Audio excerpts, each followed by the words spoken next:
At a glance, the iPhone 16 Pro Max doesn't look or feel much different from the preceded it, and perhaps that's not to be expected. The competitive game of smartphones is now one of inches. The question is, can the small or even invisible changes add up to something big? In the early going with the iPhone 16 Pro Max, I would say the answer is yes. There is one other truly noticeable physical difference between the old and new iPhones. The iPhone 16 Pro Max has the new camera control. This button is bigger deal than I imagined, and I'm almost embarrassed to say that I already like it quite a bit. Covered in sapphire, the roughly half-inch long button sits on the phone's left side, a couple of inches down from the power, sleep or Siri button. It's recessed and is both a physical button and haptic one. A hard press gives instant access to the iPhone 16 Pro Max camera. That's nice trick, but of course you could program the action button to do so too.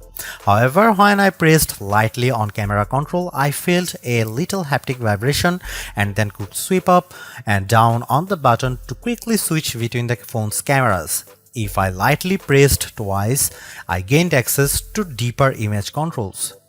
Using the camera control, however, was not initially obvious. I was pressing too hard and then not hard enough. It took me about 20 seconds to figure it out. I could use camera control to switch zoom, depth of field and image styles. Oh, and you are not blindly guessing which settings the camera control enables. Every time I used it, a little black cutout appeared on the screen right next to the button to show me every setting and control. Yes, if you hold the phone in landscape mode, it begins to feel like you are using a traditional camera with one caveat. The feature that would let me light press to lock focus and long press to shoot is not yet enabled. I can, though, always full press to complete taking a photo. I even saw how Snapchat is already using camera control to control images simply and send photos to friends with the press of a button. Camera control seems like a slight misnomer. The button will also be used to enable vision intelligence, which lets you point the phone at an object and press the button to get a description. It's like circle to search without the circle, or I guess Google.